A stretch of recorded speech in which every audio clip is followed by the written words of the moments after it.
السلام عليكم ورحمة الله. سئل رسول الله صلى الله عليه وسلم أي الكسب أطيب قال عمل الرجل بيده.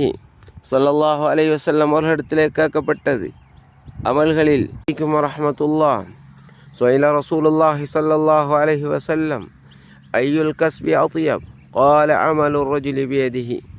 ஸல்லல்லாஹு அலைஹி வஸல்லம் அவர்கள் கேட்கப்பட்டார்கள், அமல்களில் வேலைகளில் சிறந்தது எது என்று கேட்கப்பட்டார்கள். சொன்னார்கள் ஸல்லல்லாஹு அலைஹி வஸல்லம், மனிதன் தன் கரத்தை கொண்டு சம்பாதிக்கக்கூடிய சம்பாத்தியம் என்று சொன்னார்கள் ஸல்லல்லாஹு அலைஹி வஸல்லம்.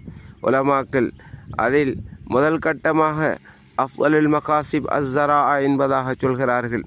சகோதரர்களே, ஏனென்று சொன்னால் விவசாயி அல்லாஹுடைய தவக்குலின் அடிப்படையில் அவனுடைய விவசாயத்தை மேற்கொள்கிறான், விதைத்து விட்டு வருகிறான், அல்லாஹ் அதனை முளைக்கச் செய்கிறான், பிறகு பெறுபேறும் அல்லாஹ் தான் அதை கொடுக்குகிறான். நஷ்டம் ஏற்படுகிறது, லாபம் ஏற்படுகிறது, அதற்கு எதிர்காலம் என்ன இருக்குது என்று அவனுக்கே தெரியாது. அன்பான சகோதரர்களே, அல்லாஹுடைய அதிலே திங்கக்கூடிய பறவை இனங்கள், மிருகங்கள் அத்தனையும் அந்த விவசாயி செய்யும் சதக்காவாக எழுதப்படுகிறது என்று ஸல்லல்லாஹு தஆலா அலைஹி வஸல்லம் அவர்கள் சொல்கிறார்கள். சகோதரர்களே, இப்படிப்பட்ட தான் இந்த வேளாண்மை செய்கை.